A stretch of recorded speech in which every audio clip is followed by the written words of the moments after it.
Hello to the world and to the kingdom citizens. I greet you in the precious holy name of Yeshua Messiah, Yeshua HaMashiach, who said in his word, John 8:32, and ye shall know the truth, and the truth shall make you free. Hi, I'm Dr. John Curry, ambassador, and welcome to the embassy of the kingdom of heaven on earth. If you want to follow this podcast, please subscribe to JC Global Embassy TV1. Ring the bell and hit the thumbs up button. Today's message is going to be coming from the same book that I've given out the other podcasts, and that is called Addiction, A Call to Worship of the Gods. Addiction, A Call to Worship of the Gods. And today we're going to be dealing with this particular God that I think a lot of people are very, very aware of. And this particular God is called cigarettes. Are you worshiping a one-leg God? Cigarettes. We're going to talk about cigarettes and how they affect the body and what causes people to basically continue to smoke. And we all know, for those of us that are in the therapeutic field, we know that it's always the nicotine that keeps people coming back and forth to cigarettes.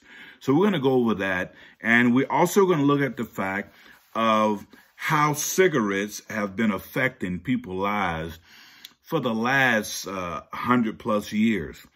And there are quite a few millions of people that worship this one-leg God.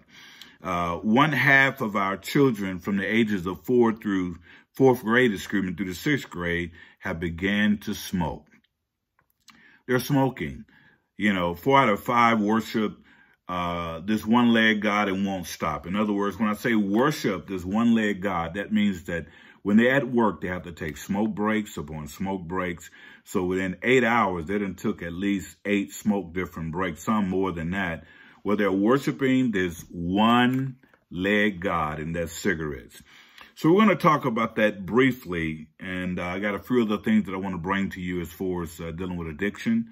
We're going to look at opioids, and we're probably going to get a little bit into cocaine and crack. And by the time we get through with that, we'll be moving on to look at bringing you something else new down the road. But I want you to understand that if you're a person that's addicted to cigarettes, this is your God. It is a one-leg God.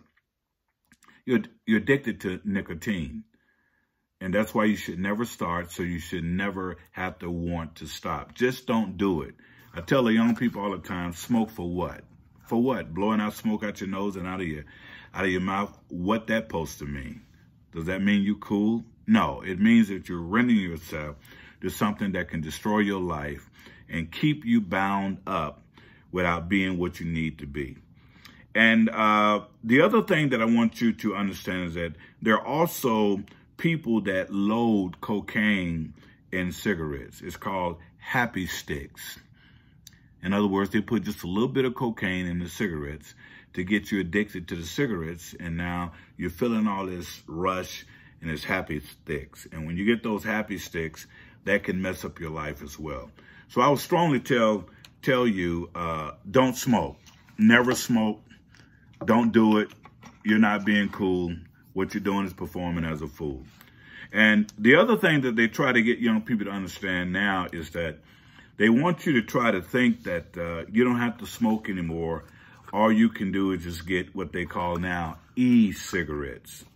You get e-cigarettes, and with those e-cigarettes, then it's supposed to take you off of the drug, okay? Take you off of nicotine. This is e-cigarettes that's supposed to keep you from doing or worshiping this one-leg God. So this is supposed to stop you from worshiping this, okay? The one-legged God. Now, why you use the phrase worship? Because that's what you're doing. You have put something in front of you that keeps you bowing down, keeps you smoking, keep you doing all this stuff, and most of your attention will go to this one-legged God. You'll be even at church, can't wait to get out of service to go and pray to this one-legged God. Nicotine, cigarettes, and now they're trying to give you this one, e-cigarettes, like somehow it's going to take the place of this one. But what they're discovering now is that e-cigarettes can cause you to be more addicted to vaping than it was with the actual smoking of a cigarette. That's why I say, young people, if you never started, don't stop, because all you're doing is setting yourself up for a fall. So e-cigarettes were supposed to be a safe way to wean young people and older people off smoking tobacco. But it didn't work, because what it's done really was cause them to get addicted much sooner. It caused them to be more addicted sooner. So now you're smoking one-leg God. You're worshiping this one-leg God, which is cigarettes. That's what you're worshiping. And you think that because you stop worshiping this one-leg God, now you're doing vaping. That's what this is. You're vaping. And you're thinking, I'm getting better. No, you're getting even more hooked. You're getting more hooked. Why? Because the enemy does not want you to stop smoking nor drinking. He prefers that you die in your stupor. So are you worshiping a one-leg God? Is it really about these that's keeping your life messed up? You get a job, can't keep it long because every time you look up, you're taking smoke breaks. You got to make a decision that you're going to let it go. Now, the next one that I want to bring to you, I'm sure many of you have heard about this one. This one is called cocaine and crack, the spirit of witchcraft. What does that mean? If you are a person that's doing drugs, you're practicing witchcraft. Well, how can you say that, sir? I can say it because witchcraft is anything that controls your will. God will never supersede your will. He will never control your will. See, God even said, whosoever will, let him come. God doesn't make any of us do anything. Whosoever will, let him come.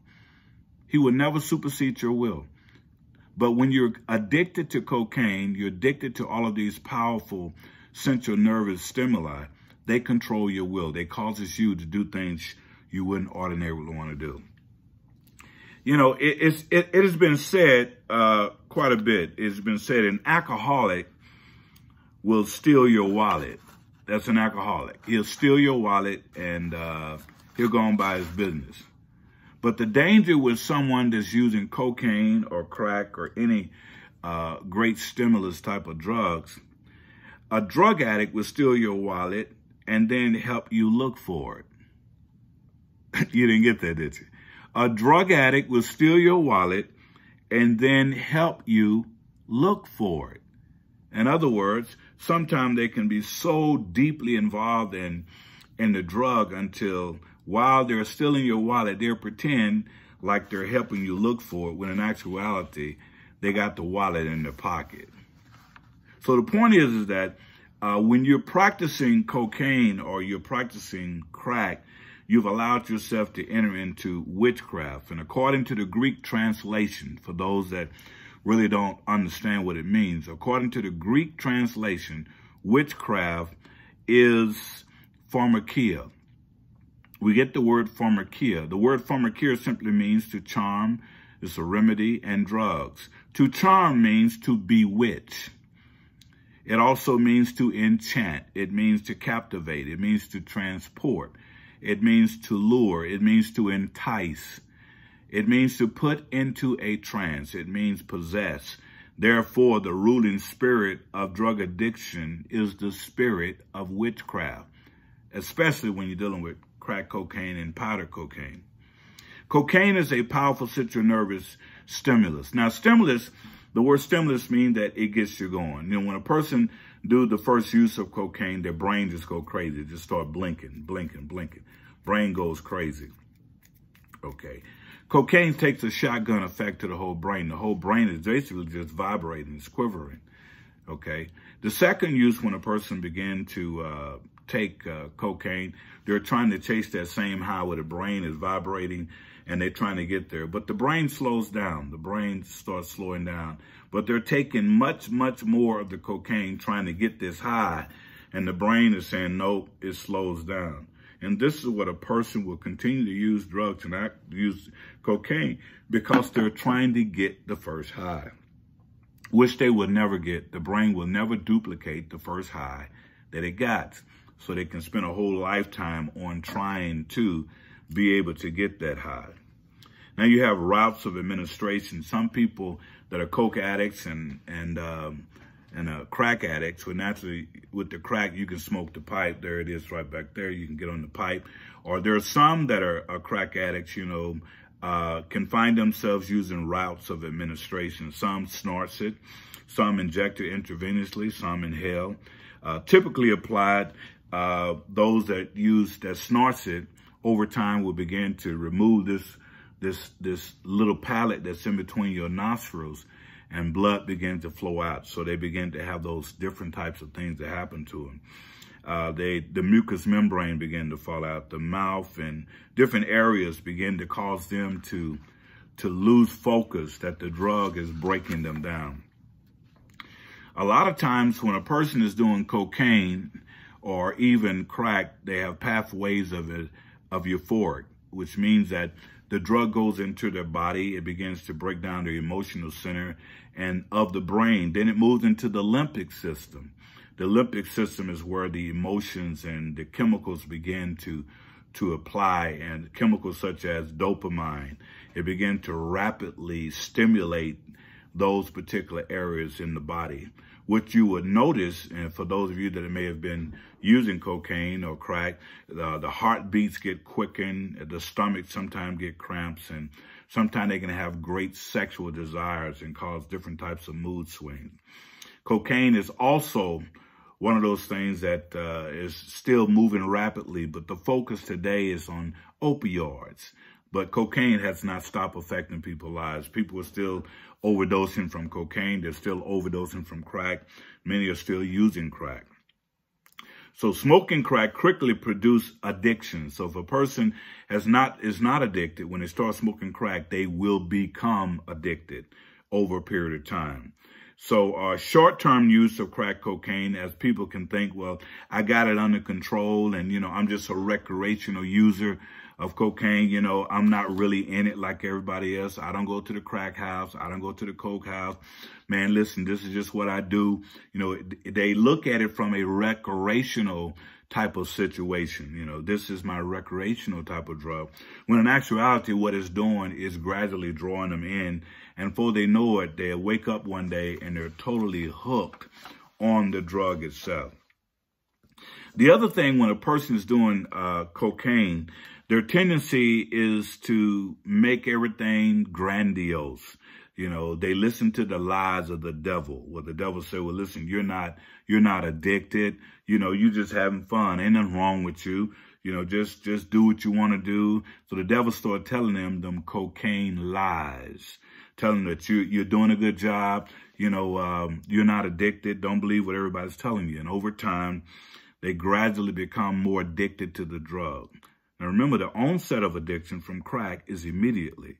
But cocaine, you can kind of slip in and out of it until it grabs holds to you, where you really, really feel that you have to have the drug all the time. Another thing, I remember the study that they told us when I was in my particular class, learning more about drugs and going to get license and therapeutic license and certification as drug counselors. And, they were sharing with us about stories of the monkeys, like monkey, like men. And one of the doctors was sharing the fact that they was testing out cocaine on a particular monkey. And what happened was they would put the monkey in the cage and they would put a lever in that cage with the monkey. And the monkey would have his nose open and he would have to snort. And the more he snorted, the more he was becoming more addicted to cocaine. So what they discovered was that after the monkey hit the lever, when he hit the lever, the drug came out and he would snort it, take a hit. He'd hit it again. He was doing it like several hundred times a day. Until one day, he continued to hit the lever, just hitting the lever over and over again until his brain started to be convulsion. His blood started coming all out of his nose, blood coming everywhere. They took the monkey back and got him back fit well, and they put him back in the cage, and they had the cocaine on the lever, and the monkey hit the lever about 3 or 4 more times, took another hit, and the monkey died on the spot. When they found out that cocaine was just that potent, that's when a lot of the drugs began to make it to the streets. because the drug going to the street was basically decimating a population, in particular black population, where cocaine basically has been assigned to a population, and that population is black folks, better known as African Americans, from Africa who happens to live in America. So cocaine was the drug of the 80s, and it was exploding like heroin. Also was a drug of the, really back in the late 40s, 50s, 60s, and all the way up to the 70s. Heroin has always had had a way of dealing with particular cultures. And today, since heroin has switched over and is now dealing with the Caucasian culture, the name has changed. They call it now opioids. And heroin is basically, it's now called opioids, where you get the opioid nod to other gods. Okay, but cocaine is still out there and is still doing the damage that it was doing years ago. And you have people that can have a toxic psychosis when they're dealing with cocaine. Naturally, they get that euphoric feeling. Remember, when they first do the drug, the brain is vibrating, it's quivering. And so they want that same feeling back. So they move from the euphoric feeling until they move to the next stage where they're now paranoid. They're looking all out of windows. They're trying to see who's coming to get them and where the cops at. And everyone becomes a threat because they know what they're doing is illegal. And from using the illegal drugs, from that paranoia, then they move to a psychosis. The word psychosis literally means crazy. And they're crazy now because they don't know who to trust. They don't know how to come out of situations. So they stay in abandoned buildings and they do all kind of other things because of the drug. The drug has affected them in such a way where they cannot, in most cases, live a normal life. So what they end up doing is moving from job to job, from place to place, trying to be able to live a consistent life. So as a result of that, many of these individuals lose out on a lot of stuff in their lives because they have not respected the drug. You see, if you're a person that is using smoking cigarettes, you already know that you're worshiping another god. You already know that. You already know that you want to stop doing it, but you cannot stop. And if you're a person that has moved to e-cigarettes and you find yourself as a young person where you're saying, well, I thought this was supposed to be better. I thought this was supposed to be weaning me off of cigarettes. And now you're discovering that you got lung problems, or you got problems breathing, and you're susceptible to COVID-19. You got all kind of stuff coming into your body because you're trying to get rid of nicotine, when in fact, most studies have shown it's even harder to get off nicotine than it is cocaine, meaning that both of these drugs, both of these toxins, both of these particular types of substances that get in your body, it's hard to break those addictions. So I just want you to be aware of the fact that if you call yourself trying to use e-vaping, you're trying to use e-vaping for cigarettes, all you've done was basically transfer from one sickness to another. E-vaping makes it worse. Cigarettes is even worse by the mere fact that you're getting tar and nicotine into your system. My thing to you is just stop it. Get some help and stop it. And the next podcast that I'm going to do, I'm going to show you how to stop it. I'm going to give you some keys, and I'm going to give you some ways of how to stop addiction, period. It doesn't matter what addiction you're addicted to. It doesn't matter. The strategy that I'm going to give you, I'm going to lay out to you. You can stop any addiction that you want to. All you have to do is want to put the work in. You can stop alcohol addiction. I'm going to show you how to stop alcohol addiction. I'm going to show you how to stop smoking a pipe, cocaine addiction, sex addiction, marijuana addiction, gambling addiction. I'm going to show you how to put them cigarettes down, and even food addiction.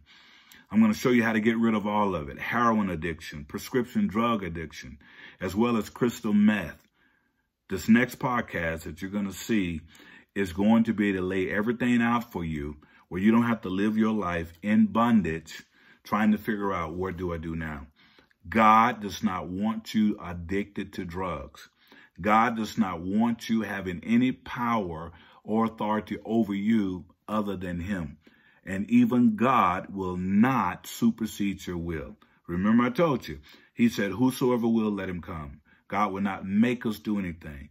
But the drug that's driven by the devil, and it is driven by the devil, will cause you to do things you don't want to do. And the end result of doing drugs falls right into the devil's job description. Now, somebody said, well, what is the devil's job description? The devil's job description is this. It's found in John 10:10. It says, for the thief cometh not before to steal and to kill and to destroy. Now, Yeshua's job description is in the same verse. Yeshua said, I came that they may have life and that they might have it more abundantly. So God have me here to help you out, to get you through it, that you don't have to be addicted to drugs and alcohol and food or any other substance any longer.